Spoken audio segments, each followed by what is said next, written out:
Mike and Pastor Paul's thoughts on the significance of Revelation 17, interpreting Mystery Babylon as the world's sinful state, contrasted with the beast, representing a powerful, oppressive force.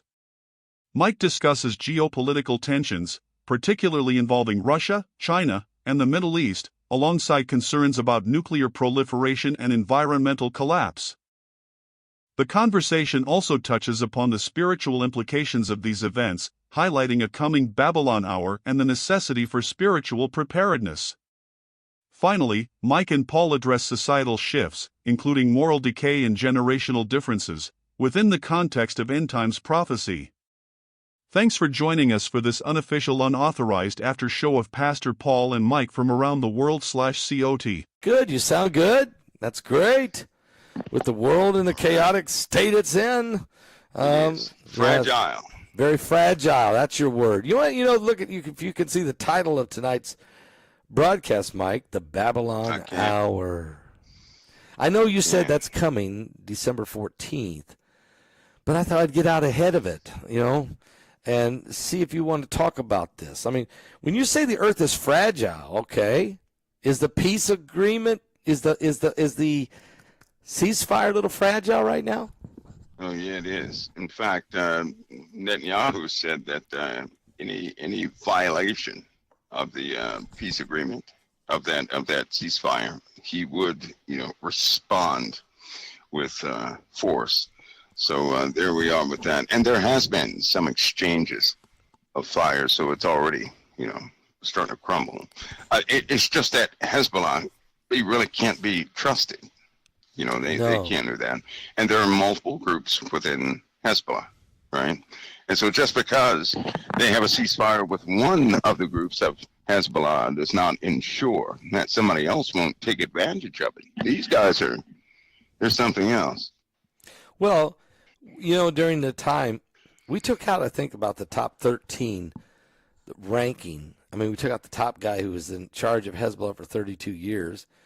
And we took out the political leader of them, and then we took out like a bunch more. I mean, like the top 13 guys are dead. So who's running the show? And like you said, there's different factions of Hezbollah, right? Yeah.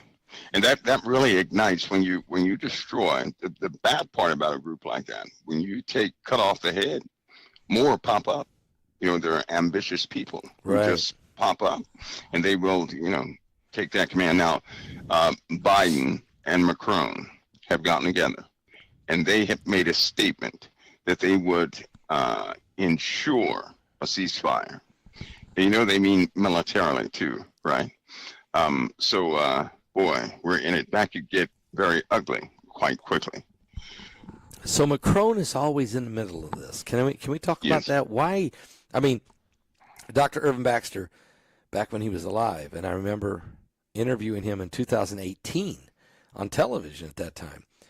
And he said to me, I asked him, I said, do you have a top 10 list of who could be the Antichrist? And he said, oh, yeah, there's 10 guys I'm watching. Of course, we still don't know, he said, but keep your eye on Macron. And here he is. He's brokering the ceasefire. He's everywhere. He's very ambitious. He is everywhere. And it reminds me, I guess, this Babylon's hour, right? That's a deep spiritual thing that I just, I can't shake it, right? And it kind of reminds me of the of Revelation 17. In fact, a certain view of Revelation 17. Well, let's hear that, because I've read it. Well, I've read it twice, and before you came on, I've read Revelation 17. So let's hear it. Yeah, talk about that. And please, for everybody out there, I am not, don't stick to my view to anything, right? I just have certain things in my heart. So go ahead. This woman, right? Yeah.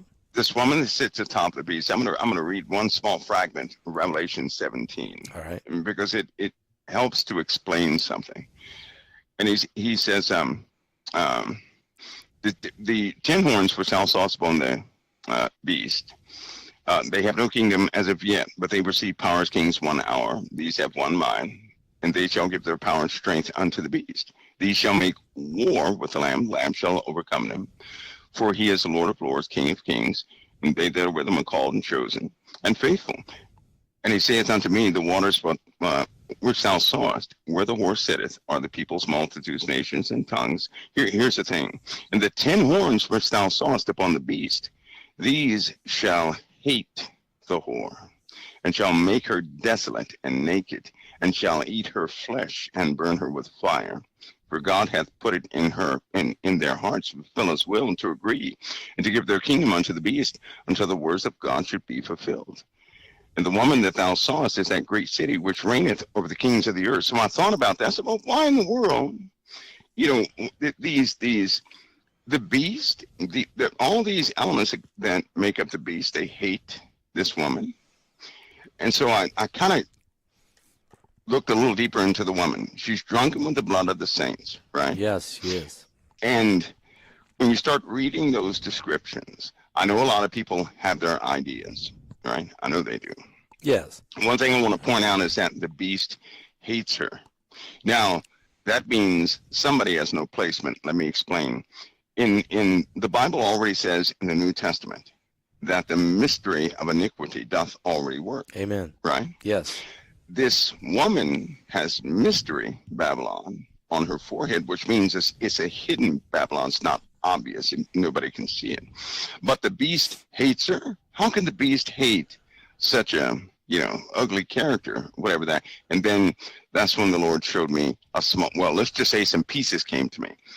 The woman, now this is just my idea. This is mine.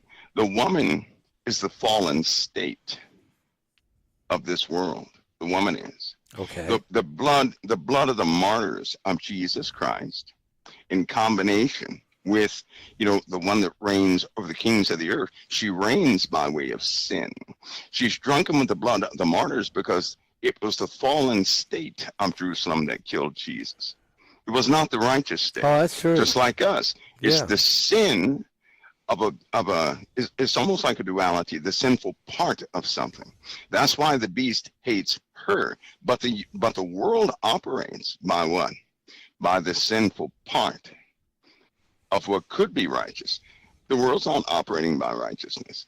And so when this woman that sits atop the beast, could it be the state of the world, or the world and as a whole? All those people who are not holy, who can't stand Christ, who did kill him, who have these ideologies that are abominations.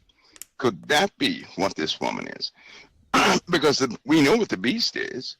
Yes, we do. But the woman is out of place.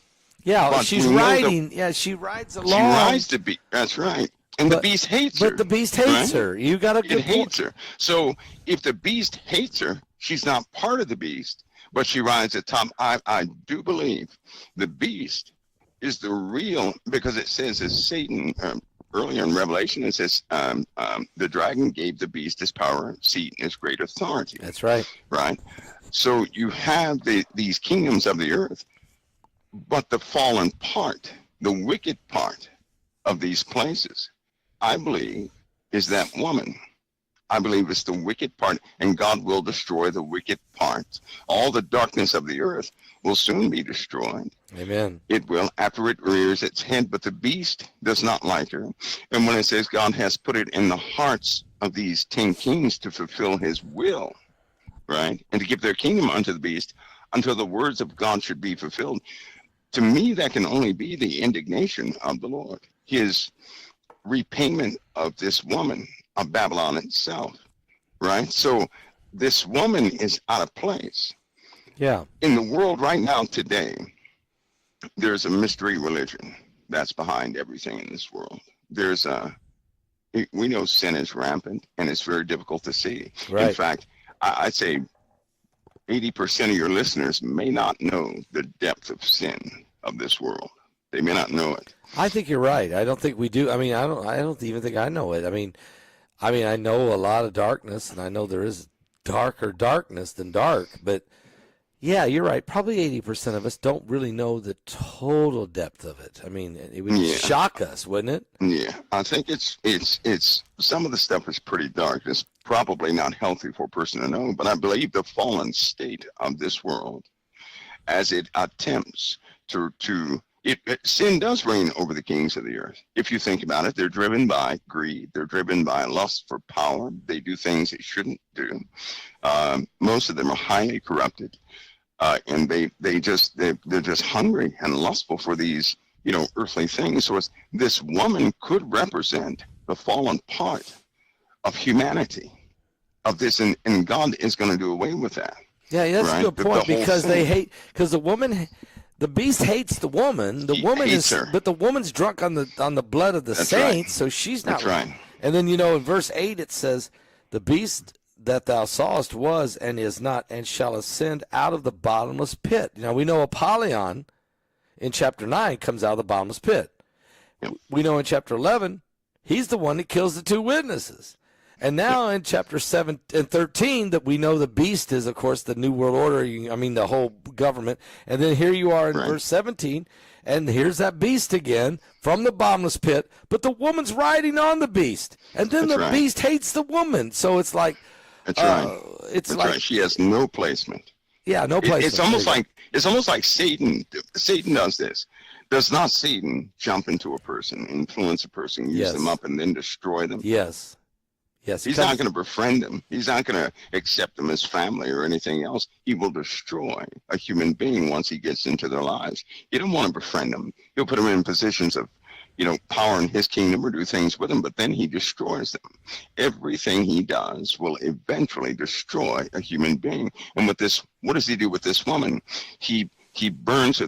In the Bible it says he's going to eat her flesh and burn her with fire.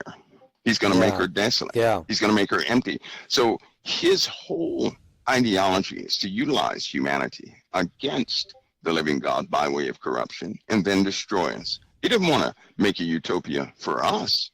He's still trying to preserve his own fallen kind. He don't care about us. So that puts us, it's almost like that the fallen state of humanity, again, is that woman. So who is this woman? Is she a false? Is she a religious...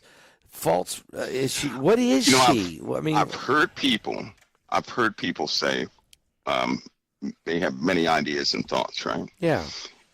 I just honestly believe, after going through the whole gambit of what she could be, I've heard God when he corrected his own people, he had a declaration against them in the book of Jeremiah that indignation was against his fallen state, the rebellious part of his people. And that once that indignation is passed, that's how they go into Jerusalem and set up the abomination of desolation. That is his indignation. But once that's passed, that's it. And he's doing that to purge his vineyard.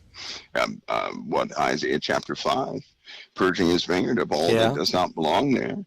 And after that's done, then he fights for Jerusalem himself. It's almost like he utilizes Jerusalem to draw the enemy close. Oh, that's true. And then everybody in their hearts who is set against Jerusalem, they just mark themselves because they went against her. So you're saying Jerusalem is Jerusalem kind of exposes them, right? They get drawn in, but they get exposed. The evil people. That's right. Yeah, that's right.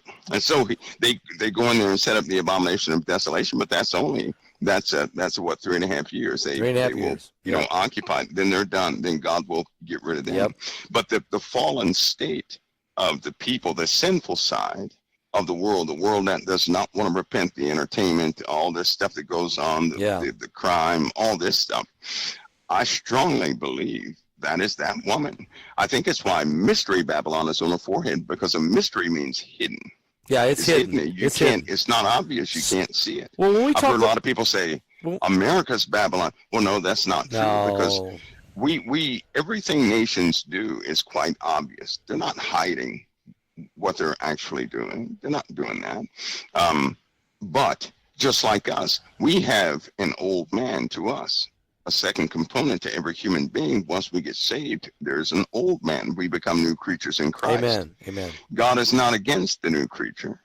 God delivered us from the old man, right? And those who don't accept him, they remain that old man, which will eventually be destroyed. So does this woman control the beast for a while, and then the beast kills her? Or the beast turns on her?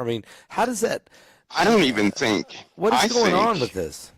Her position, is my humble opinion, because when the angel explained it, it said she sits she's where the seven mountains are, right? Yes, She's she sitting is. right in the middle of that. Yes, she So is. it may not be that she's riding it. It may be that she's found in the midst of these nations. Okay. She's just found, she's found in the midst of the nations.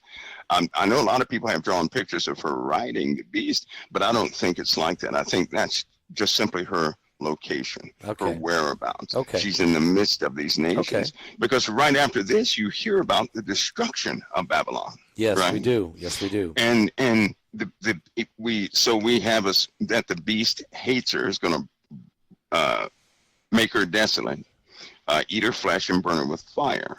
That same declaration is upon the wickedness of the earth. And that's before the wrath of God. That same declaration is upon the earth. Definitely before the wrath of God. The same declaration. So this thing, I believe this woman with Mystery Babylon on her forehead represents all that is unholy.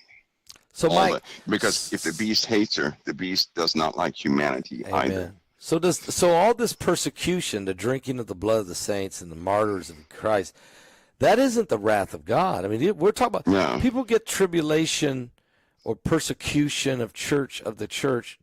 They get it mixed up. They think that's all part of the wrath. That's not. That's two different things. The wrath of God is judgment. The persecution of the church and the murdering of the saints, that's the beast killing. I mean, that's the attack, right? That's right. So let me ask you. You know what I tell people all the time? Yeah. I don't know about them, but since day one, my life has been under persecution. Amen. I don't know why they're not being persecuted, because we've been dealing with it for years. All right, Mike, let me ask you this question. Here we go. Okay, China. Let's talk about China, Russia, and the Middle East, and America. Okay, Trump's coming in. There's definitely a change of the guard. That's a spiritual change too. It's not just don't you agree? It's not just a governmental change. It is. But what's this deal with this Chinese ship dragging an anchor for 100 miles, destroying these cables that went from Sweden to Lithuania and from Norway to Germany, just destroying the fiber optic cable communications? And then it's a Chinese ship that did it, but it's a Russian captain. Yeah. Mike. Well, I am highly skeptical. Here's why. About a week ago, right, there was chatter that Russia was planning something by way of the oceans. Russia was. So there was a bulletin sent out of this very thing, and then all of a sudden this happens, right? Is that a coincidence? Wow. And to drag an anchor 100 miles. First of all, when a ship moves, these modern day ships, right? Right. There are safety mechanisms on these ships. Right. When you drop an anchor, the ship knows that anchor. Lights and bells go off, right? I mean, bells and whistles. Can tell you. Yeah, because it can tell you the depth of the anchor. Right. You have a machine that will count the length of that chain, and it will tell you the depth of the anchor. To drag it 100 miles. Well, first of all, if it snags something when you're doing that, those engines. Grind. That ship would. That's right. They would. If it has isopods on there, they're going to turn into a specific direction. You're going to have high revs and RPM. You're going to have corrective measures, and certain alarms will go off. There's no way they did not notice that. One person can drive that whole ship, and that ship, even if it's set on autopilot, would give one of those critical alarms, especially about the anchor. I don't see how the boat could go forward with the anchor dropped. I don't either. I just don't see that. I don't see that, because I know for a fact those ships have certain safety protocols in them. Well, that ship is not going to move with that anchor unless you do what's called that deals with a port override. So somebody at the port who has the highest enough authority can override that. But it was out to sea, right? It was out to sea. So I personally believe that. Russia, and I know they laughed when they blamed it on them, but Russia, there was an intel report out not more than a week ago, and a bulletin concerning Russia and movements in the ocean. Yes. And then this happens. And so I as they investigate, they're going to come out with further things, but to cut those communication lines would deeply, give Russia an advantage. That's one of the main communication ports of NATO, or communication fiber lines of NATO. Yep. And they have a redundant line also. That's how important it is. It's not just one line. It's a couple lines out there. Right? Thank God There's for that. a redundancy line. Thank so, God. but there's something afoot. Putin launched an ICBM, right, with hypersonic warheads that nobody can stop. And one of the top engineers for us informed everybody that we cannot intercept that. Really? If he shot one off, then we can't do anything with that. Yeah, we can't do anything with that. And so Putin did that as a warning shot across the bow. He's not playing games. Amen. He already said if we launch our missiles, then he will start to attack NATO, because what he sees is NATO becoming aggressive, right? Making steps towards their ultimate goal of surrounding him. He's not going to have that. And so there's also another security bulletin that he could potentially be doing that at a much closer target. So, we'll see how that unfolds. I also believe that this ceasefire is to throw Putin off. Okay, let's talk about that. Wait, you're talking about the ceasefire in the Middle East? Yes, I do. It's to throw off Putin. Not. Okay. I don't believe it's genuine. I think this is a move. This is clearly a move to subvert some activities of Russia. Just about 4 days ago, Russia had moved some of his assets into the Middle East, right? He was talking to Turkey a lot. He was talking to several different, nations out there, and then all of a sudden they call for a ceasefire after all this time, right? And it's barely holding, so something else is happening. They just can't outright inform the public of what they're doing, so they need some sort of cooperative. Let me ask you this, Mike: is Biden administration working also with the incoming Trump administration through this process? I mean, they got to. Is the lines of communication open here? I mean, we don't have Biden doing one thing and Trump doing another, do we? Is there some kind of... No. So far, Biden is working with him, but it doesn't matter if Biden works with him. Here's the problem. They're rogue individuals in this nation, right? They are not happy about the election decision with Trump. They are standing in the way at every single turn. They don't want Trump to have intelligence briefs, or the right ones. They certainly don't want him, doing specific things, because they don't want the transfer. And these people are they're just not happy, right? They're not happy at all. So you may as well think of Biden as being he's going through formalities, right? The true power source. It's Trump. Not Biden at all. It's Trump. It's just not Biden at all. And then some of the interference, Biden has no idea. Have you ever noticed throughout his presidency, things happened in the Biden administration that Biden did not even know? He didn't even know it was happening. That happened all throughout his administration. So it points towards another controlling faction behind, that seat in his case. But that Trump is moving ahead as fast as he can. Now, will he make it there on time? Only the Lord knows. I'm hopeful. Well, what about all of his men? Okay, Pete Hegseth, they threatened to blow up his place. He's got 7 little kids asleep, and they had to wake him up on Thanksgiving morning. And Stefanik, she's been threatened. Zeldin, he's been threatened. The chief of staff, she's been threatened. There's 10 or 12 of his key people.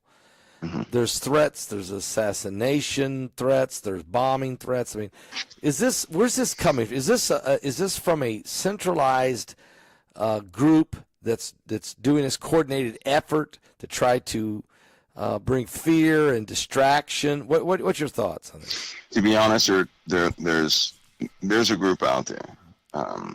They're essentially untouchable. But these individuals acting on this, here's what to watch for. Who has come out to denounce it? Nobody. Has anybody taken steps? Nobody. To publicly denounce it? So there you go. It's very difficult sometimes to name exactly what subsidiary organization is doing this out of the one organization, but when they don't denounce anything, they're complicit with it. Period. Yeah, they're you're right. complicit with it, and so that shouldn't be. This whole thing is far too violent. There are too many civilians involved. Northcom is getting, they're receiving special orders. There's special amendments as far as national security and civilian security and containment. There are protocols that are being put in place just so if civilians get out of control, right? Of course, everybody saw the DOD memo, right? That DOD memo emphasizes some of the powers of Northcom and some of the powers of Southern Command dealing with controlling civilians, which means the DOD can essentially take charge of local, we're talking about at the state level, local Talk about this, powers because I talked about this. Implement preventive security, right? So long as it's a reasonable threat, right? All they have to do is establish it's a reasonable threat. They can take charge of local law enforcement. Who is the deal? I mean, is we talking U.S. military? Department of Defense is the head of the head, right? That's the head of the head. So these are the folks who run. They run it all. So they're over everything. They pay the money for the veterans also.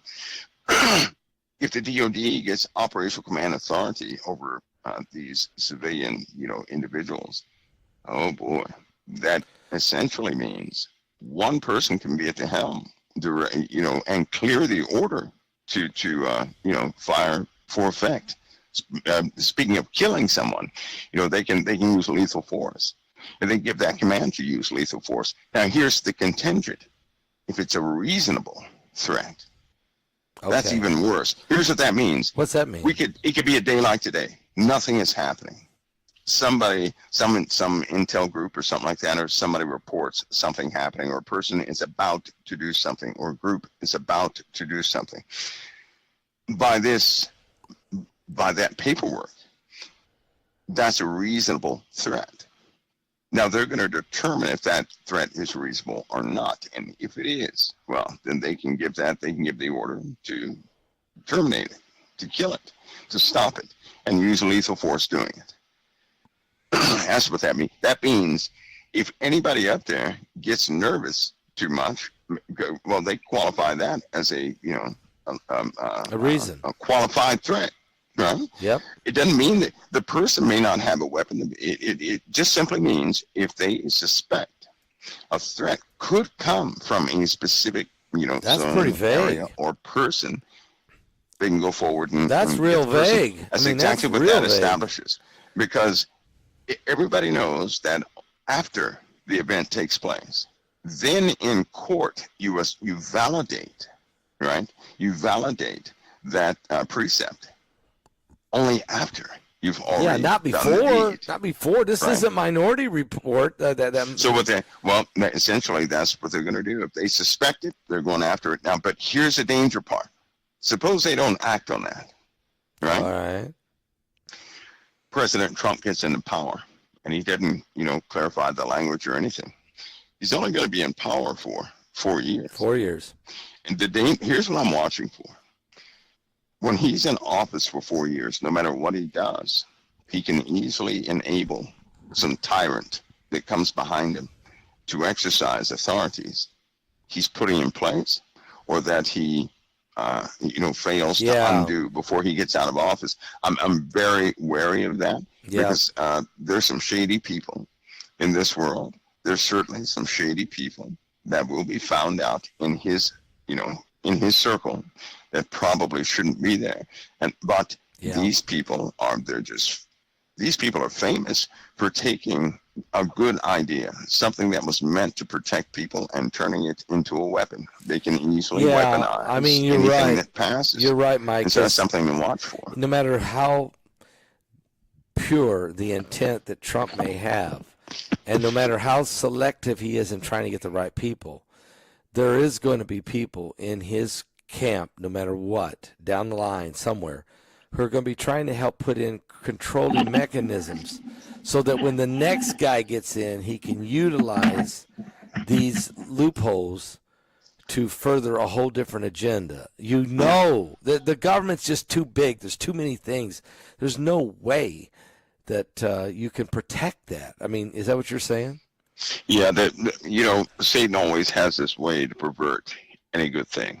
I think that people are going to find, they're probably already finding that out. As of late, spiritually, I can almost guarantee a lot of people their good intentions have been taken the wrong way. It's almost like the spirit of offense has doubled in the world, right? A person's intent to do something good is easily mistaken for something offensive or bad.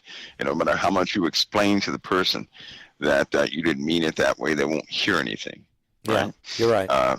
Same thing with laws.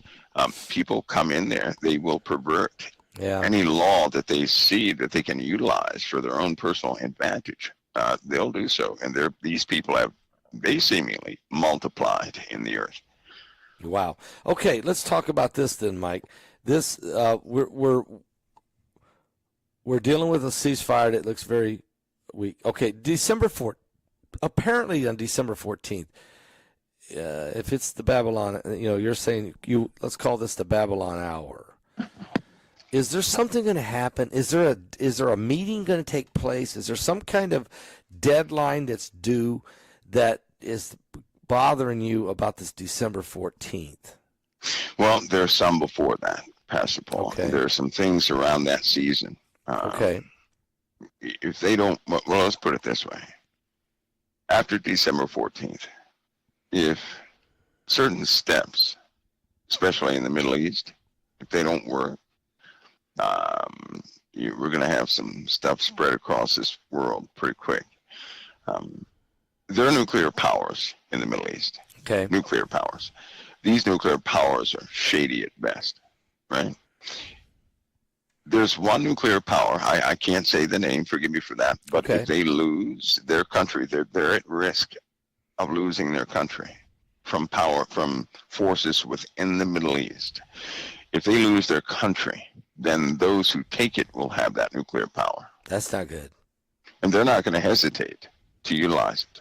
Keep in mind, these Middle Eastern people, they want to kill themselves against the West or against Israel. They want to. That's their way. That's their way to heaven. They want to do this.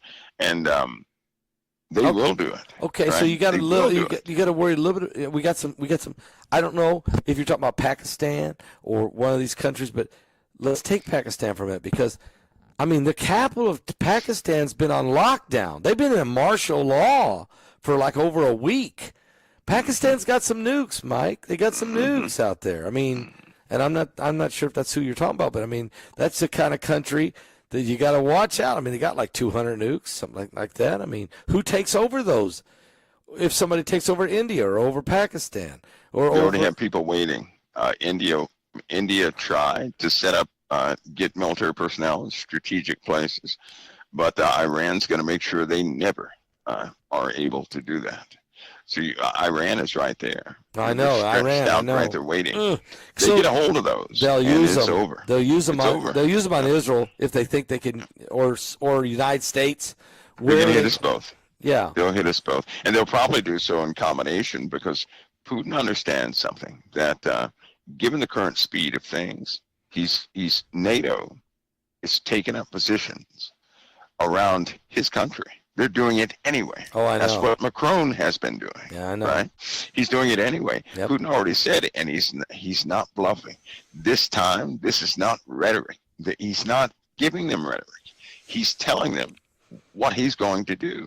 Right? He's got people worried even tonight, Pastor Paul, because this guy, that last ICBM, people didn't see that coming. No. Well, what about 14 more? No, nobody You can actually see when these things go live. When you say 14, start up. So in other words, you have to get these things geared up and ready to go to launch. Yes, you do. And we know when that happens, right? That's right. So you're saying he's got 14? One. He's got 14 right now. He's gearing up. Yes. Yeah. That would devastate the world. If he went nuclear with them, if he went nuclear with them, he would devastate the world or United States. Well, who's he aiming at? They don't fire anything else, and he can easily reach us in about 3 minutes. Can we shoot it out of the sky? No, we cannot. Would it detonate over us like an EMP? It would launch the bus. The bus is that capsule full of eight warheads that travel at hypersonic speeds. They can hit 8 different targets. 8 cities. One warhead can hit 8 different countries. Or 8 cities in America. Yeah, or 8 cities. That'd be so it. The only thing we could do, the only response to that is mutual destruction, right? That's why we've been, everybody's been working so hard on this, the laser grid, getting all that set up. That's the only defense you have for hypersonics, laser grids. Russia has demonstrated they can get through our air defenses. That ICBM air defense was against it. Nothing worked. So we got to work on laser. We got to come up with nothing worked. Star We've been Wars. doing that in combination with Israel. That's been priority for some time now. So that has to be done. So let me ask you: if Russia's got 14 that they're moving and getting ready to activate, not that they're going to shoot them, but they're getting, they're online. Do we got 14 online too? Is that what we're doing? Yeah. Well, we had things online already.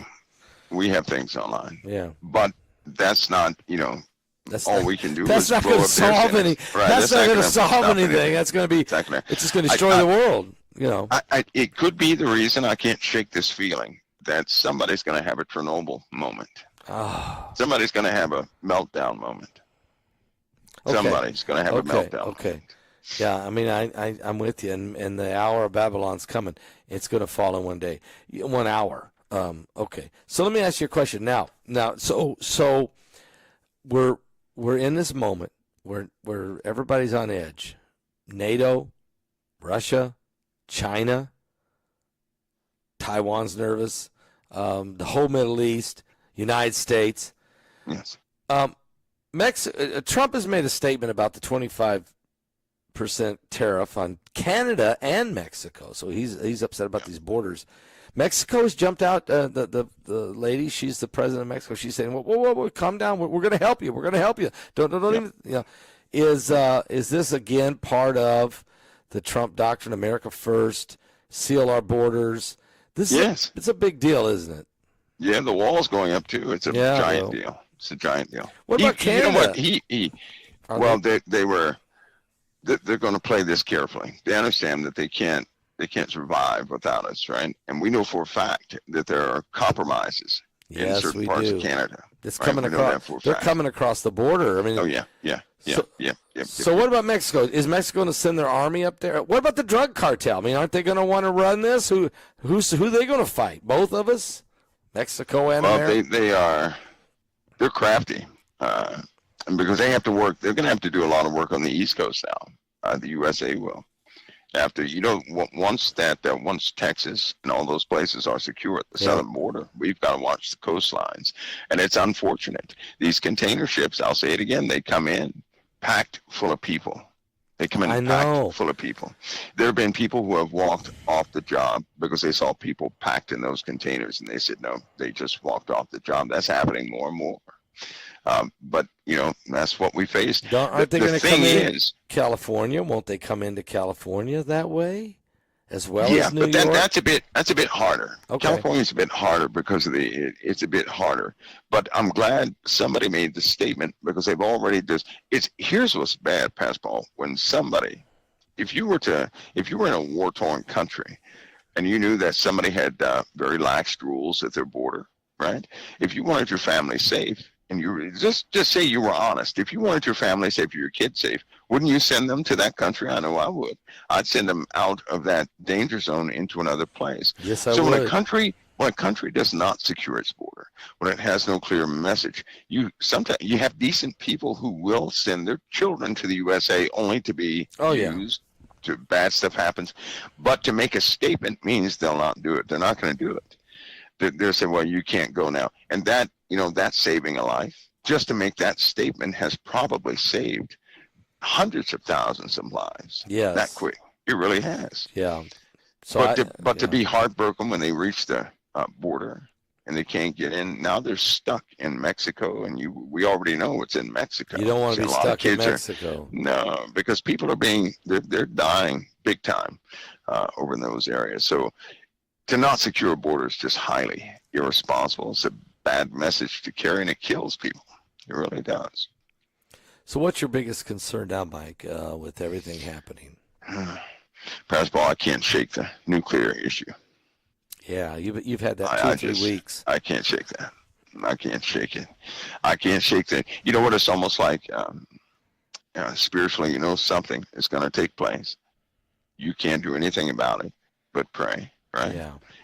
And it gets worse. It's louder. I guess you could say it's louder. It's like a threat. Doesn't mean it's absolutely going to happen. No, I'd say every time I've had some sort of impression like this upon my spirit, a decision is being made, and based on that decision, there's an outcome. Both are unavoidable, but one is not as bad as the other. I think in this case, the outcome could be quite devastating. It really could be. I look at countries like the UK. They have a very weak policy as far as sometimes nations get so prideful. They will not increase their own personal defense of certain facilities in their own countries. France, they have the same problem. They're target number one. Things are happening in Germany already, in Europe already. And so these threats they're not decreasing, they're increasing. It's almost like everybody is trying to make a move before Trump gets into office. Oh, yeah. Because they know when he gets into office, he won't hesitate to use whatever he has at his disposal to kind of minimize all this stuff. So they're going to do everything they can do prior to him getting in there. There's also been an outbreak tonight, I'll say, of Sunni and Shiite Muslims. Where at? I mean, we're talking everywhere. It's starting to happen everywhere. Sunni and Shiite Muslims are starting to have these confrontations where people die, confrontations both in the Middle East, in Europe, some in France. It's been a couple of incidences here in the USA. So it's starting to happen everywhere. It's almost spontaneous, I guess, if you will. Well, but something is happening in the Islamic world causing these confrontations. Well, we know the Shiites and Sunnis don't like each other at all. But is somebody orchestrating this, this global confrontation? That's very difficult to know. It just seems to be an outbreak. Okay. Nobody can definitively say there's been too much chatter here. This person put it out. This time, there was no chatter. It just broke out. It could be because of the times we live in, but even that will start to increase. Now you mentioned. Go ahead, Mike. I was going to say with this, when they called for this ceasefire, it's almost like it put pressure on everybody to make up their mind what direction they're going into. I see what you're saying. Okay, now you've mentioned Chernobyl a couple of times. You're really upset about this. You're in your spirit. You're very concerned. Yeah. And yes, sir. So, as we go in the next, Trump is not in office yet.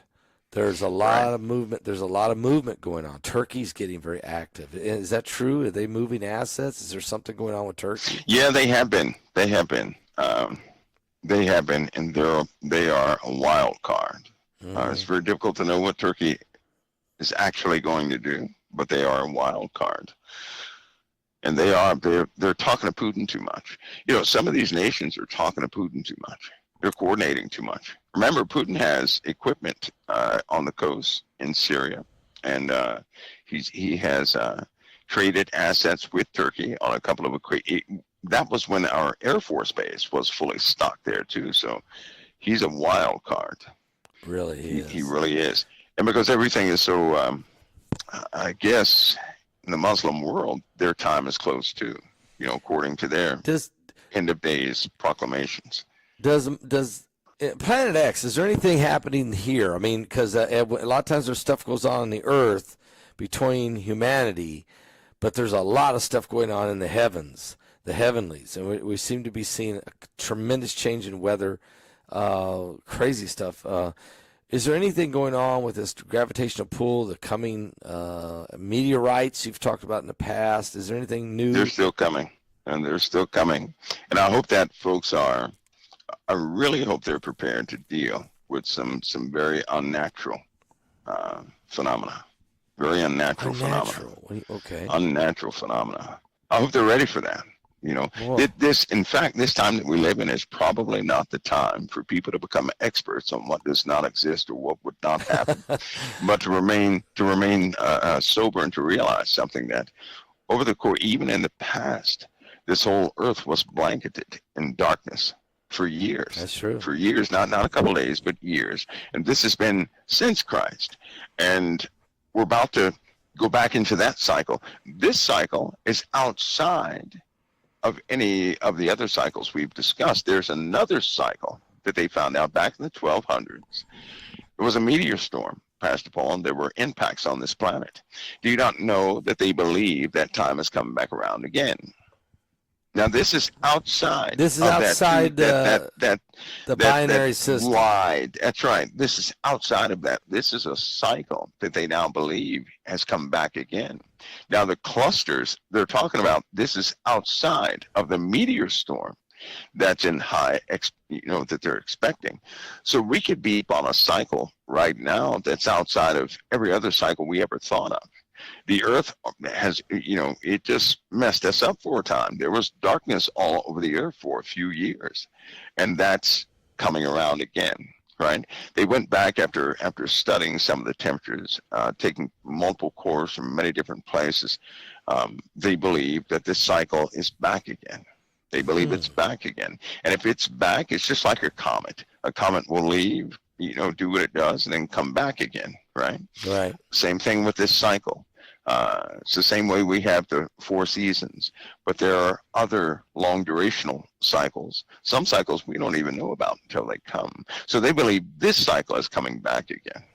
And there will be, I'm sure, everybody out there is going to have a lot on that subject, because I'm sure this topic is going to come up with the tree rings and how many years we were in the darkness and how the earth was full of soot. And I know we're going to have to entertain that, but my goodness, not this. This cycle is just one of those unexpected ones. And then the unnatural phenomena, as far as the weather is concerned, Pastor Paul, we're at a tipping point. Where the atmosphere, the earth, temperature, storms, wind variations, we're at a tipping point. We have some of the numbers have just stumbled up to a point where it's like striking a match. If we go over the tipping point, the match is going to light, right? Matches are benign, by the way, where you don't strike them, but as soon as you strike them, they catch on fire. Well, we're at the same thing. So just imagine this. We had some pretty hot temperatures this year, right? Yes. Imagine temperatures at least, I say about 15 to 20 degrees hotter than what they normally are. Imagine crustal displacement escalating on the earth. No, we don't want that. No. And imagine, now I heard this twice. Can you imagine all the ice gone by the end of 2025? No. That would just, I don't even. I heard that twice. I mean, this is chatter being talked about. Is scientists are involved? I heard that twice. In it? These are, no, this wasn't chatter. This was, these are, let's say, solution finders. I've heard that twice. Can you imagine no ice by the end of 2025? No. Well, first of all, what would it do? I mean, besides the water rising, wouldn't there be like major shifts in on tectonic plates and stuff? If the ice melts, right? For example, if the ice continues to melt like it did last year, if it melts that way in 2025, we're going to have obstructed patterns in the currents of the ocean, right? In the wrong places. When the ice melts, that water sinks right to the bottom. It helps to regulate temperatures, right? So the greater the ice melt, the hotter the spots we're going to have all over the planet. Hotter. It also releases oxygen. Okay. Right. That water in the ocean goes straight to the bottom. Straight to the bottom, and it actually helps to cool and slow down melt points in the crust of the surface of the earth where you have underwater volcanoes. It regulates the eruptive state of those things. If all the ice is gone, We're not going to have any more cold water going to the bottom to regulate these things. Things We are gonna won't heat have up. enough pressure. We won't have enough pressure to hold down certain points. We're going to have a land eruption from under the ocean. Should that happen, things are going to begin to boil pretty quickly, That's what's right? Things will get hot. So imagine the Gulf temperatures all throughout the Atlantic and the Pacific. We already have problems with temperatures in the Gulf, right? Yeah, getting hotter all the time. They're worried about an ignition in the Gulf, right? They're worried about that. So there could be, we'll probably have a couple of oil spills coming up, right? This and the end of this year happens to be the time on the oil rigs when salt water and everything else takes its toll on some of these rigs. So they won't be able to maintain specific things, right? Imagine some of those drill pipes burst or something like that. We're going to have an accident. The oil accidents, those accidents are cyclical. It comes from old equipment. Likewise, on the land, the same thing. If that ice melts, we're going to have saltwater intrusion. That's going to break our infrastructure from the inside out, right?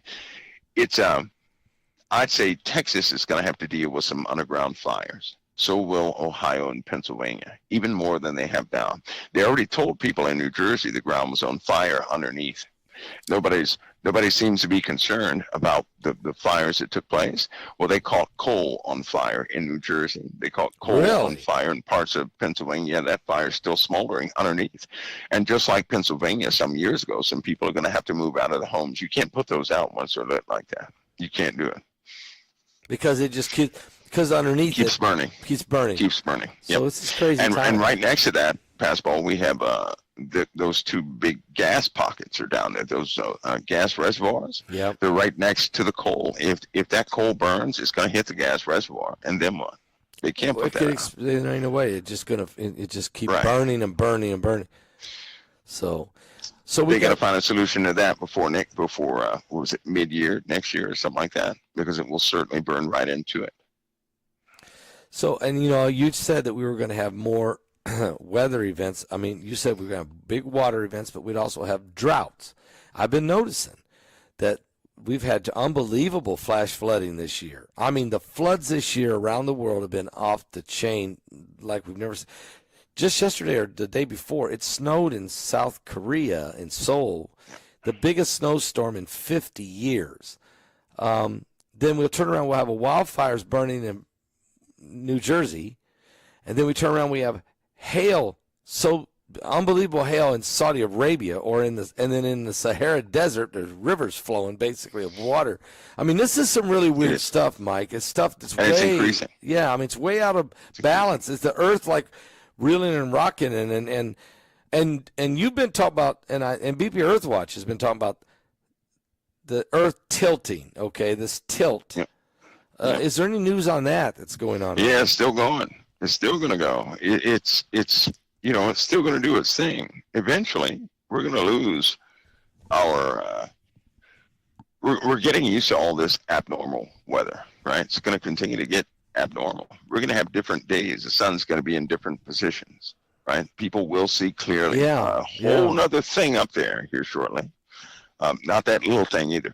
Imagine, I'll say it again because people will see it.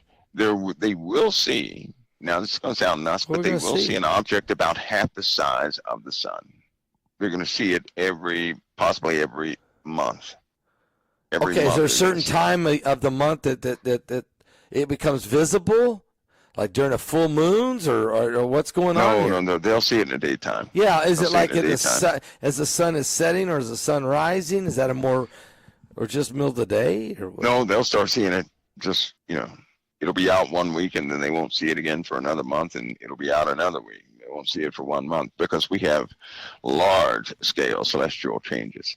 I mean, large scale. I'm sure that if Elon and all those guys make it, Elon will inform. People better get ready, because I'll tell you something. I already know they're going to inform people about things that are shocking. Okay? So we're going to inform people about things shocking. In the heavens. People want the truth. They want the truth. Yeah. They're going to get the truth. But the truth is not going to be as easy as they think, right? And a lot of naysayers, you know how naysayers come up, it's not real, and this, that, and the other. Right. I think they're frightened. They're going to be twice as frightened when these guys are speaking, and then when they begin to see it every single day, it's just going to mess the So world. what's up with Zuckerberg? I mean, now he showed up in Mar-a-Lago. What's going on? Everybody's coming. Is there fear? Are they afraid of the new changes? They want to make sure they're on the right team.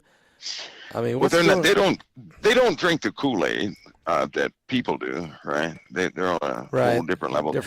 Look, Elon Musk is, believe it or not, Elon Musk has is he misunderstood? Yeah, but this guy has a lot of care in his heart. He does. He's I know he seems weird in certain ways, but Elon Musk cares about the progress of people. He does. He cares about people progressing. And so Mark Zuckerberg doesn't want to be left behind.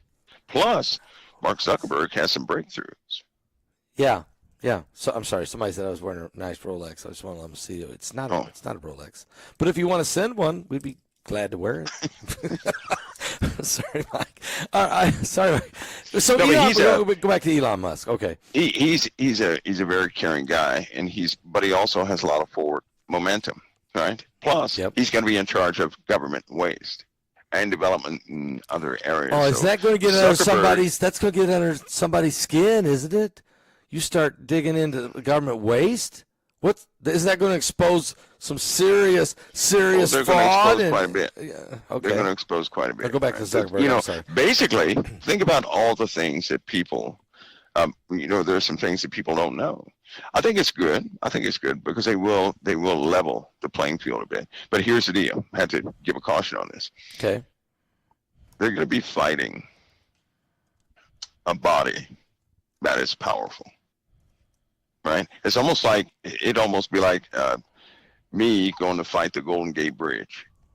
Okay, what are we talking about here, Mike? You talk about government? That's what I'm saying, because they're going up against people who run everything. Think about this. I'll tell you this. Most of these things, have you ever noticed how it'll look like something in the world should take place, but then it doesn't? And when you think nothing could possibly happen to something else, it does. Well, you have people, right, who manage things in this world. People that manage things in this world. And these people that manage things in this world, they get exactly what they want. We're not talking about the Bilderbergs. That's like the Girl Scouts, I guess you could say. Wow. Really? Okay. We're talking about the folks who dictate. Let's just say they dictate where money goes and what it does. And anybody who has that money, right, that they often end up exactly where and how these guys say they're going to end up. These guys are deeply rooted. They're going to have to fight some real dark things. I mean, darkness that the average person doesn't know about. They're going to go right up against it, which is why saints, hopefully they're praying, because we all know that anybody who goes up against darkness, if they're not covered by the blood of the Lamb, they have no cover. They have no defenses.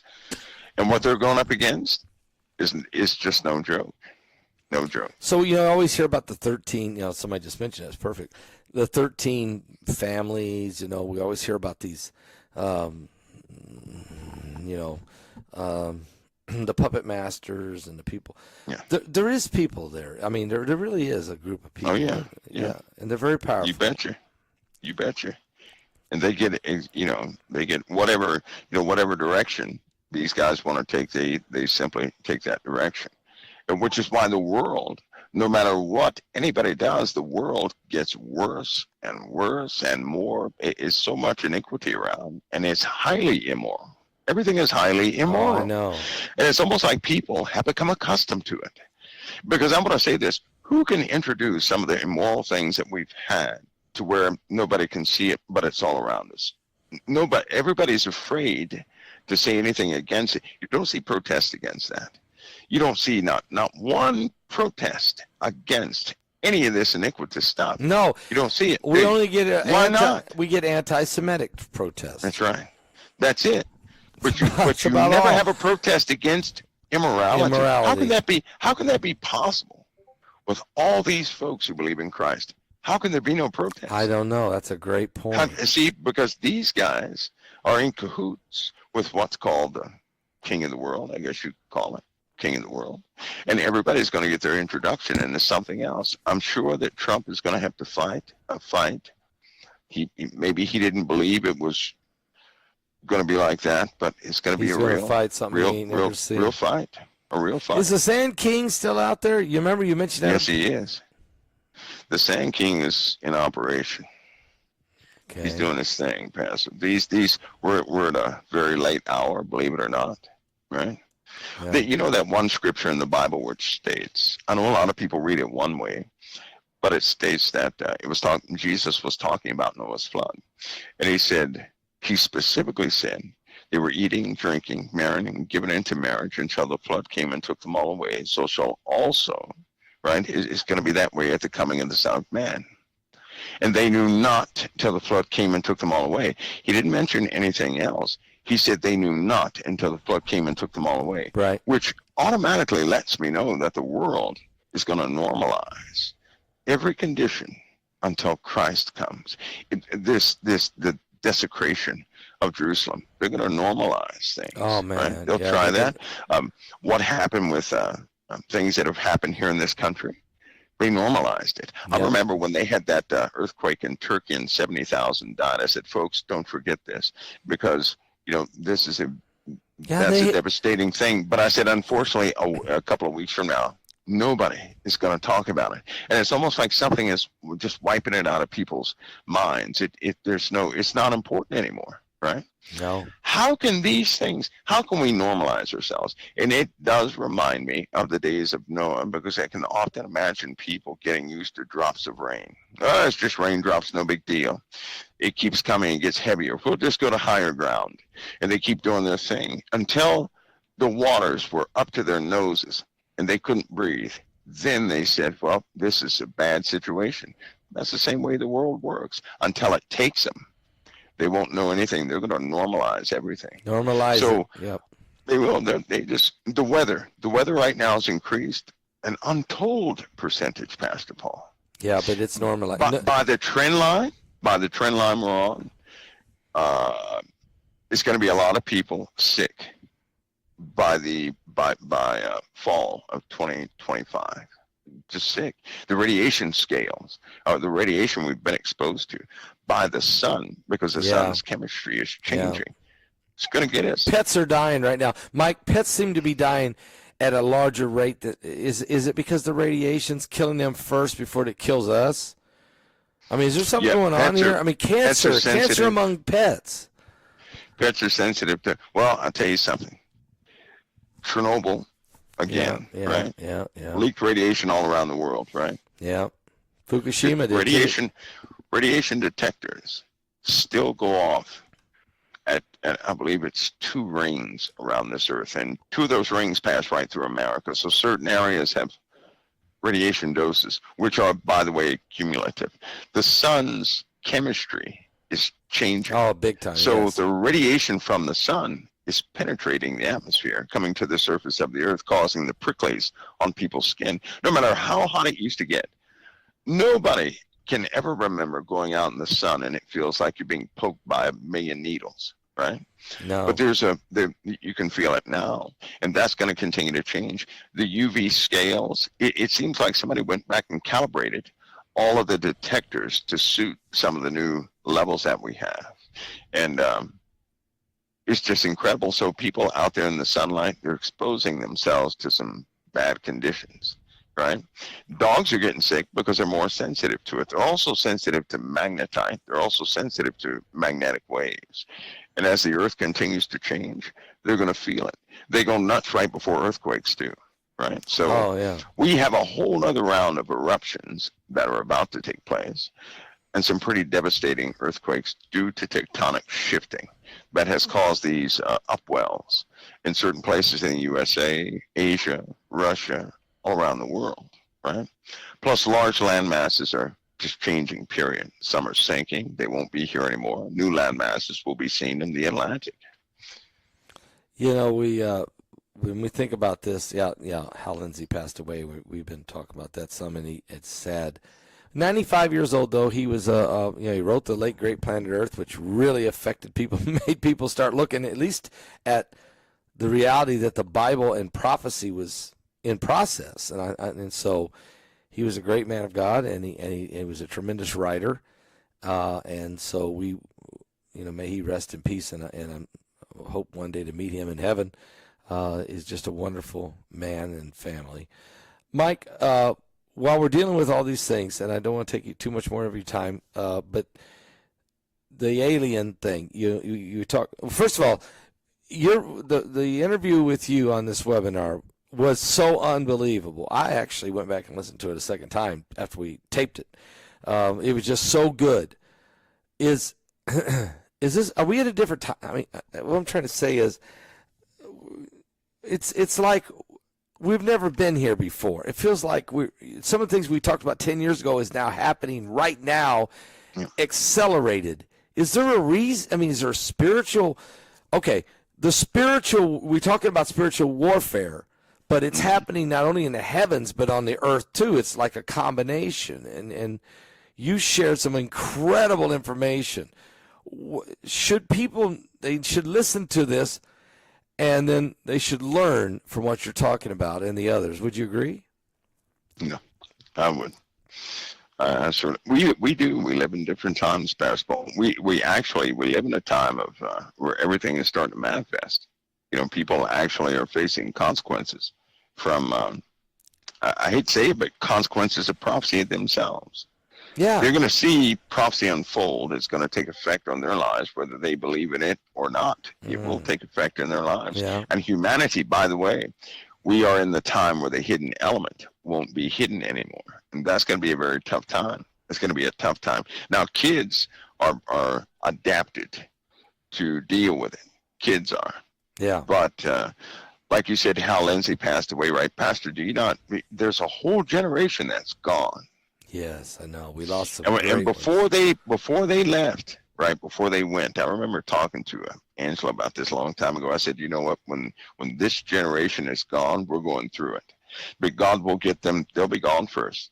They're not to go into this other place we're going into. Yeah. It's almost like the Lord took a very specific generation because they were not sent here to go through what we're about to go through. Yeah. And we're past the door. We're in this time. So to be some pretty, and we're at the tail end of a generation that was born with prophecy in us. I'm highly confident that most of your audience could connect with the book of Revelation when they first heard the word revelation. They knew something. They knew the earth was degrading. They knew conditions were degrading. Yes. But they couldn't accept that we were going to have a great big party. They knew something was wrong. And I would say that most of your audience probably they're born with this identification of prophecy in them. So we're in that generation that really, we identify with. In fact, without prophecy, what job, what task would we have? That's what gets us on fire, lights us up. That's what charges us. Right. To identify that we're in a time of prophecy. Yes. We're not the folks that deny it, of course, but no. There's a whole generation. They knew about the prophecies, Pastor Paul. Yes, they did. But you could almost see that they couldn't live in the time where they would take place. No, you're right. They were not designated for that. Their job was to identify it was coming. Yeah. And then the Lord said, okay, so Ken Clement, there goes Chuck Misler, there goes Jack Van Impe, there goes Dr. Baxter, there goes Hal Lindsey, there goes Billy Graham. There's this generation that's gone here in the last 10 years. And because they didn't have to go through, but we've been selected. It's like we've been selected to go through this process. We're here. I know in my life I used to hear people say, "Oh, it's going to get better." I knew it was not. I knew I used to hear them. There were times when I wanted to believe it, but there was something in me that said, "No, it's not. You better prepare." Right? And it's almost like all of us are on this true, honest pursuit of Christ. Amen. Not the hearsay Christ, but the real Christ. I was talking to my dad today. He's 88. He's going on 89. He's tired, and so he takes a lot of naps. So I was sitting in the room with him, and he's taking one of his naps, and he wakes up after a nap, after about a 20-minute nap. He goes, "It's going to get worse and worse." I said, "What?" He just wakes up from a nap and says, "Oh," he said, it's going to get waxed worse and worse, Paul." You think it's going to get better, he said? I'm telling you. You haven't seen nothing yet. You haven't seen iniquity yet until you see iniquity. It's coming. It's going to get worse. Yep, it sure is. And then he goes Pastor, back. there will. He goes back to sleep. Well, There'll come a time. There'll come a time very quickly. I give it less than 2 years. Oh, Lord. Where women will walk down the street topless. What? It'd be acceptable? Will this society say it's okay? Yep. What? Yep. Okay. Yeah. In the Christian community, right? Yeah. We're in a Christian community, so we stay away from most things of the world, right? Right. Some of us have to see what the world is doing on a daily basis. Yeah. And see which way it's moving. And I'm telling you, Pastor Paul, iniquity is just a word. For it to be in action is an abomination, but we're going to see it. Christians more and more, a lot of those who call themselves Christians, they can't hear cursing in the media or anything. They don't recognize curse words anymore. They're so used to it. They become desensitized. They don't respond to it. That's right. They don't respond to it. Yeah. Nudity is becoming the same way. And these new kids, these new kids that are out there, a lot of these new kids, boy, they are highly prone to follow things that really capture their attention. It's almost like a whole generation has been set up to say yes to somebody who would come forward, who would fool them by way of, some exercising great authority and power, which is what, these kids, some of these kids today, I'm talking about the young kids. I'm talking about they're about 11 and under right now. They are different children. They're very different children. The people Their mind that don't are work right the now, same way. They don't think the same. No, it doesn't. It doesn't. They can't even identify with certain things we know about.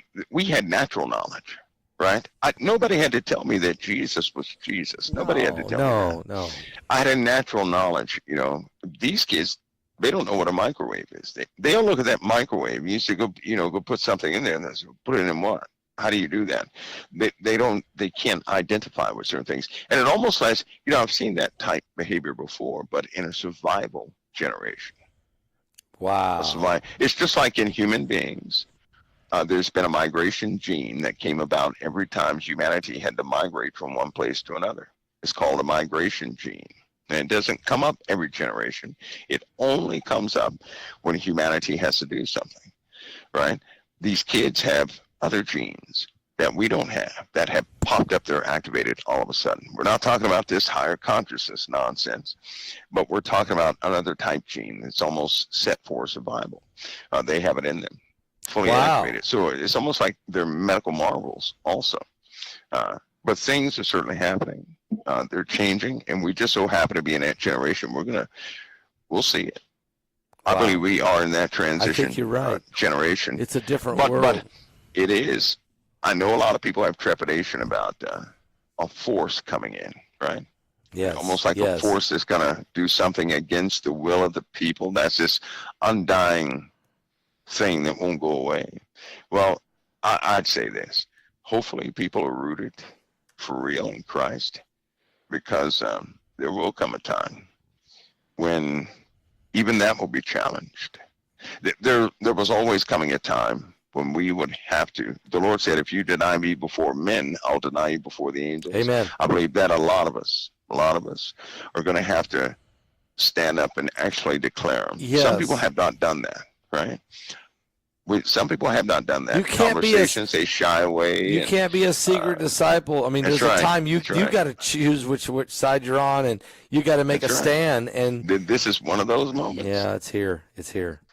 One of those moments. All right. Well, Mike, thank you so much tonight. I mean, this is some great info. You dropped a lot of powerful information, and we are watching. We know this December 14th time is coming, and we don't know what that means, but this Babylon hour, I'm totally, I mean, when you said that, I mean, my spirit just jumped. It was like 2 or 3 weeks ago when you said, well, the Babylon hour is coming, and I can't get away from that now. That is in the Bible. We just read it tonight. You read it. I read it tonight. It is in the Word of God. There's an hour. You know, one scripture says, and Jesus said, pray that you be worthy to escape the hour of temptation. that's coming upon the earth. There's a moment, isn't it? There's a moment when people got to decide which side you're on. And it may cost you your life or it may cost you something, but you got to decide during that hour. There's an hour coming, Mike. It's coming. Yeah. We better be ready. Yeah, it sure is. We love you, brother. We appreciate you coming on. I know it's Thanksgiving. Thank you once again for, you're always available. You're on the front line, Mike, and we really appreciate it tonight. I really do. Well, Pastor Paul, God bless you. It's always an honor. Thanks for all you're like the core, right, of this central thing here going on all across the world. So that's an awesome thing. Well, that's an awesome thing. We're just a humble servant. We're just doing the best we can. Hope people will come and get in the kingdom while they can. Thank you, brother. God bless you, Pastor Paul. God bless you. Amen. All right. Wow, that was inspiring and alarming all at the same time. Thanks for joining us, and stay tuned for a deep dive podcast on the Pastor Paul Show with Mike from around the world. Welcome back, everyone. We're diving into some pretty deep waters today. We're going to be looking at some expert analysis and discussions all about what's going on in the world right now and how it all might connect to biblical prophecy. Right. Yeah, there's a lot to unpack there. We're talking about global instability. We're talking about these spiritual currents that are kind of bubbling beneath the surface. Right. So today, we really want to bring some clarity. Well, as much clarity as we can to this complex situation, explore a few different viewpoints, and hopefully leave you with something to think about. Yeah, definitely. For sure. Okay, so to kick things off, let's talk about the recent ceasefire in the Middle East. There seems to be some skepticism about whether it will actually hold. Yeah, and understandably so. Netanyahu came out pretty strong with a warning about responding forcefully to any violations. So it's clear that, the situation is still very volatile. Yeah, it feels like everyone's just kind of waiting for the other shoe to drop. Yeah. And, to make matters even more complicated, you've got this power vacuum within Hezbollah after their leadership was taken out. Oh, absolutely. Yeah. Now you have Hezbollah, which is splintered into different factions, all vying for control. And any one of these groups could, they could spark a conflict that would reignite the whole thing. Right. So basically the Middle East is a tinderbox. Yeah. And who knows what's going to happen next. It's highly unpredictable. Yes. And that's the thing about power vacuums. They create this breeding ground for instability. No. You never know who's going to step in or what their agenda might be. For sure. So let's shift gears a little bit. The source material that we're looking at today, it dives into Revelation 17, and it talks about this mysterious woman. What are your thoughts on that? Oh, that's where it gets really interesting. So the expert that we're analyzing, he interprets this woman as representing the fallen state of the world. The wickedness, the sin, that kind of reigns over human hearts. But here's the thing. The beast, which, many people interpret as this oppressive power, it actually hates this woman. Oh, that's interesting. You would think that something rooted in darkness would be totally fine with something that embodies sin. Mm-hmm. Why the hatred? Yeah, that's the million-dollar question, right?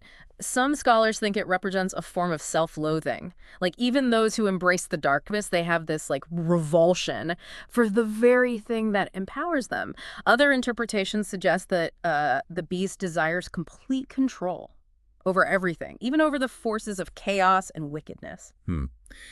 It's almost like even within these systems of oppression, there's a breaking point, like a level of darkness that even they find repulsive. Yeah. It really makes you think. It does, and it kind of ties into this larger theme of global tension that we see running through all of these sources, right? Oh, absolutely. I mean, look at what's happening between China, Russia, the U.S., NATO. You've got that incident with the Chinese ship dragging its anchor and cutting those communication cables. Yeah.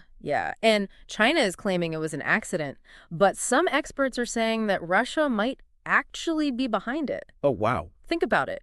If they could disrupt those cables, it would give them a huge advantage. Right, because it cripples communication between the NATO allies. Exactly. It's a pretty bold move. It shows just how high the stakes are in this global power struggle. Yeah. And then you've got Putin launching an ICBM with hypersonic warheads. Right, which they say our current defense systems can't even stop. It's almost like a warning shot, like, don't even try it. It definitely feels like it's raising the stakes. And this is all happening as Trump is preparing to return to power. It's interesting, right? The source material actually suggests that a lot of these global actors, they're making their moves now before he takes office. trying to secure their positions while they still can. Right, because they're not sure what the landscape is going to look like after he's back in the White House. Exactly. And on the domestic front, we've got this DOD memo that has people concerned about the reasonable threat clause. Oh, yeah, that's a big one because, it essentially gives the DOD broad authority over civilian populations. Right. But the question is, who decides what constitutes a reasonable threat? Exactly. And that's the scary part, because that power could easily be misused by future leaders who might not have such good intentions. Yeah. And then you've got all of these threats against Trump and his team, assassination attempts, bombing threats. It makes you wonder who would benefit from silencing him. It's definitely a chilling thought. And it leads us right into this concept of the Babylon Hour, which the expert seems to think is a pretty critical period centered around December 14th. Right. He doesn't make any specific predictions, but you can sense the urgency. Oh, yeah. He's definitely concerned. He talks about the potential consequences if certain events in the Middle East don't play out a certain way. And he even mentions anxieties about nuclear powers in the region and the possibility of a devastating Chernobyl moment. So we've got global tensions, power struggles, this looming Babylon hour. But the source material doesn't stop there. Right. It also talks about all of these strange environmental and weather events happening all over the world. Right. Yeah. It's like the Earth itself is on edge. Right. Exactly. There's even talk of a potential meteor storm, an unprecedented meteor storm, and a cycle of darkness based on historical records and new research. Wow. And then, of course, you have the whole issue of the melting ice caps, which is already having a real impact. Right. What kind of impact? Well, there's the obvious rising sea levels, but then there's also the potential disruption to ocean currents, which could trigger all sorts of other problems, even land eruptions. The expert describes it as us being at a tipping point where things could shift dramatically and very quickly. Kind of hard to wrap your head around. It is. He even poses this question. Imagine all the ice gone by the end of 2025. Wow. That's a scary thought. Yeah, it's pretty unsettling. And it brings us to this idea of a great unveiling. Okay, what does that mean? It's like the world is holding its breath, waiting for some big revelation that could change everything. Hidden truths and realities coming to light. So along with these environmental shifts, there's this spiritual component. Exactly. And it's not just about revelations. It's about a growing boldness from those who oppose God. Right. A spiritual battle playing out alongside all the geopolitical and environmental turmoil.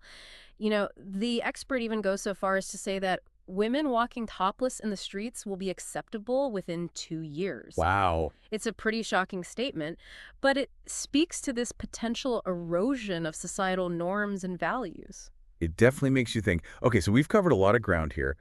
I think we should take a moment to digest all of this. Yeah. And then we'll come back and delve a little deeper after a quick break. Sounds good. All right, we'll be right back. Yeah, we'll be right back.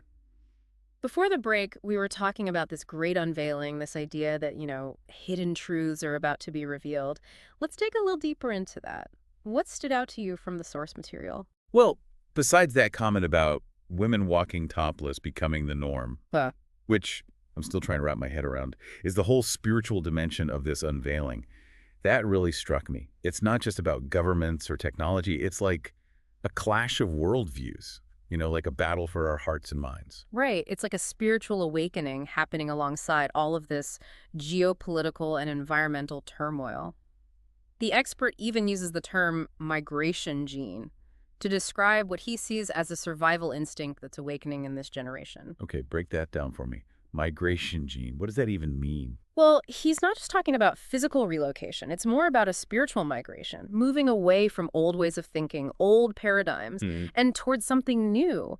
It ties into this idea that we're witnessing prophecies unfold in real time, like events that were once just stories or warnings are now playing out right before our eyes. Right. It's like we're living in a movie that we've seen 100 times, but now we're actually in the movie. It's both exhilarating and terrifying. And then there's that whole thing about the Sand King and these shadowy figures pulling the strings behind the scenes. It sounds a bit like a conspiracy theory, but the expert seems to think it's a very real and dangerous force. Yeah. And what's interesting about that is how it highlights this concept of spiritual warfare. It's not just about human actors vying for power. It's about a deeper struggle against unseen forces that are trying to control the narrative and influence events. So it's not just happening on some distant battlefield. It's happening in our everyday lives, Exact. in the way we think, the choices we make, the things we believe. It's happening all around us. And that brings us back to the importance of spiritual preparedness. Yeah. The expert really emphasizes being rooted in Christ.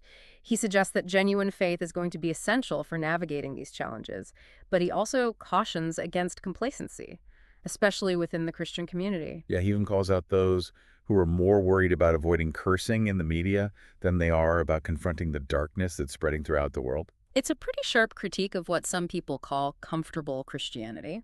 A faith that prioritizes comfort and safety over boldness and action. It's a good reminder that faith isn't just about what we believe, it's about how we live and the choices we make, especially when those choices are difficult or unpopular. And it sounds like we're entering a time when those difficult choices are going to become increasingly common. Yeah, and the expert actually suggests that we need to be prepared to make those choices, even when it costs us something. He uses this example of having to declare our faith, potentially even in the face of persecution. That's a sobering thought. So is he saying that we're going to be forced to choose between our faith and our safety? Well, it's not necessarily about a black and white choice. It's more about being prepared to stand up for what we believe in, even when it's uncomfortable, or puts us at risk. He's emphasizing the cost of discipleship. The reality that following Christ doesn't always lead to an easy life. Right. It makes me think about those stories of people who risked their lives to hide Jews during the Holocaust. It wasn't easy or convenient, but they do it because they knew it was the right thing to do. Exactly. And that's the kind of moral courage that we might be called upon to display in the days to come. We might be called upon to stand up for our beliefs, to protect the vulnerable, to speak truth to power, even when it puts us at risk. And that brings us back to this idea of the Babylon hour. The expert doesn't offer any specific predictions, but he paints a pretty bleak picture. A world on the brink of major change. A world where the stakes are incredibly high. He even uses that analogy of Noah's flood. How the world was so caught up in its own affairs that they were completely oblivious to the danger that was coming. But how do we know if this Babylon hour is a real thing? Yeah. I mean, people have been predicting the end of the world forever. Right. And that's a valid question. It's important to approach all of this with a healthy dose of skepticism and discernment. The expert isn't claiming to have all the answers. He's just presenting one interpretation of current events and biblical prophecy. But whether or not you agree with his conclusions, I think the value is that it prompts us to consider the bigger picture, to examine the signs of the times, and to ask ourselves, how should we be living in light of these potential threats? So it's not about panicking or buying into doomsday scenarios. It's about being aware, being prepared, and most importantly, living a life that reflects our values, regardless of what the future holds. Exactly. And that preparation, it involves both practical and spiritual dimensions. Practically, it might mean being prepared for potential disruptions to our way of life, whether that's economic instability, social unrest, or even natural disasters. Spiritually, it's about deepening our faith, seeking wisdom and guidance, and building strong communities of support. Right, and he specifically mentions prayer as a key element. He suggests that spiritual discernment and guidance are going to be absolutely essential for navigating these uncertain times. Yeah, it's about staying connected to our source of strength, seeking wisdom, aligning ourselves with what is true and good. And he also emphasizes the importance of community, finding others who share our values, who can support us through the challenges ahead. It's about building resilience, not just as individuals, but as a community of faith. We're all in this together. Right. Fighting for the soul of humanity. Right. But is it really that dramatic? I mean, it sounds like we're talking about some epic battle between good and evil. Well, that's certainly how the expert frames it. He sees this clash between those who embrace truth and those who perpetuate deception, between forces that seek to uplift humanity and those that seek to control and exploit it. And whether or not we buy into the language of spiritual warfare, I think there's a valid point to be made about the choices that we face as individuals and as a society.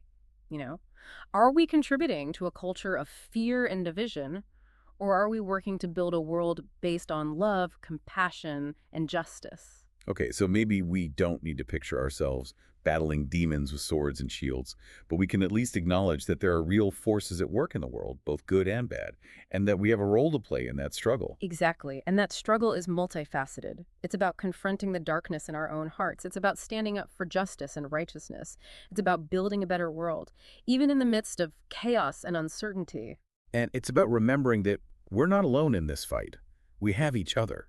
And we have a source of strength and hope that's greater than any challenge we might face. But what about the environmental changes? I mean, those predictions about melting ice caps and rising sea levels and land eruptions, it's pretty alarming. It is. It's a sobering picture. And what's even more concerning is how the expert presents these environmental changes as a symptom of a larger spiritual crisis. It's like the earth itself is groaning under the weight of sin and rebellion. Yeah, that's one way to interpret it. He sees this environmental degradation as a consequence of our disconnection from God and from the natural world. It's like we're playing a game of Jenga, and we keep pulling out blocks without realizing that the whole tower is about to collapse. And that collapse could have catastrophic consequences, not just physically, but spiritually. The expert even suggests that we're entering a time of increased sickness and disease, potentially as a result of radiation and other environmental factors. Right.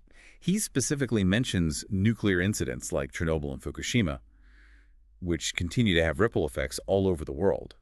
It's a reminder that our actions have consequences, and those consequences can be far-reaching and long-lasting. It is. It's a reminder of our interconnectedness and the need for a shift in consciousness. We need to move away from this kind of short-sightedness and self-interest that has led us to this point. It's about recognizing that we're all connected, that Yeah. we're part of a larger ecosystem, and that the choices we make today will affect generations to come. And that recognition needs to extend beyond just the physical environment. It needs to encompass the spiritual and moral dimensions of our lives as well. So it's about understanding that true prosperity and well-being are rooted in something deeper than material wealth or technological advancement. It's about aligning ourselves with those eternal principles of truth, justice, and love that have always been the foundation of a truly thriving society. That's a tall order, especially with all of the forces that we're up against. But it sounds like the expert believes that it's not only possible, it's essential if we want to navigate this Babylon hour. And that belief is grounded in faith, not just some vague sense of hope, but a very specific and personal relationship with the divine, He believes that by aligning ourselves with God's will and purposes, we can tap into a source of strength and wisdom that will guide us through these turbulent times. So it's about trusting that there's a plan, even when we can't see it. Yeah. And that we're not alone in this journey. Exactly. It's about drawing strength from that source of power and wisdom and allowing it to guide our steps, even when the path ahead seems dark and uncertain. There's definitely a lot to ponder here. Maybe we should take a moment to let all of this sink in before we move on to the final takeaways from this deep dive. I agree. Let's take a moment to reflect on what we've discussed, and then come back ready to explore what it all means for us moving forward. So we've covered some pretty heavy stuff in this deep dive. Global tensions, prophecies, spiritual warfare, all this talk of potential upheaval. It's a lot to take in. It is. It really is. So, what are we supposed to make of all this? What are the key takeaways? What's the point? Well, I think the most important takeaway is that even with all the chaos and uncertainty, there's a call to action. This expert, he doesn't just present a doom and gloom scenario. Right. He offers a way forward, a way to navigate these challenging times with courage and hope. Yeah, he talks a lot about being spiritually prepared. Right, exactly. Grounding ourselves in our faith. Seeking guidance from something bigger than ourselves. Yeah, it's about cultivating this inner strength and resilience so that we can weather the storms, whatever those storms might be. Right. And it's not just about personal survival either. No, not at all. It's about recognizing how interconnected we are. Our choices have an impact. Absolutely. We have a responsibility to build a better world. Even when it's hard. Even when it's hard. Even when it feels impossible. It reminds me of that quote by Gandhi, "Be the change you want to see in the world." It's so easy to get caught up in the negativity, But we all have the power to make a difference. We do, even in small ways. Yeah, even in small ways. It's about focusing on what we can control, on cultivating love, compassion, courage, becoming beacons of light in a world that often feels very dark. Choosing hope over despair, action over apathy, faith over fear. And remembering that we're not alone, we have each other, and we have a source of strength that's always available if we just tap into it. So as we wrap up this deep dive, what do we leave our listener with? I think we leave them with a choice. Okay. A choice to either give in to fear and despair or to rise to the occasion, embrace the challenges. It's like we're living in extraordinary times. We are. And that requires an extraordinary response. It does. It's about stepping into our power, not to control or dominate, but to serve the greater good, to heal the world. To be the change we want to see, even when it's hard, even when it's scary, even when it feels like everything's falling apart. Because, it's in those moments of greatest challenge, Yeah. that our true character is revealed. And that's when we have the opportunity to really make a difference. Exactly. So one final thought-provoking question for our listeners as we end this deep dive. What if this Babylon Hour isn't just about global events? What if it's about a personal reckoning? A time when we all have to face the darkness within ourselves and choose a path of light. What if this isn't the end? What if it's just the beginning of a new chapter, which we each have the chance to write a story of hope, resilience, and transformation? It's a powerful thought. Thanks for joining us on this deep dive, everyone.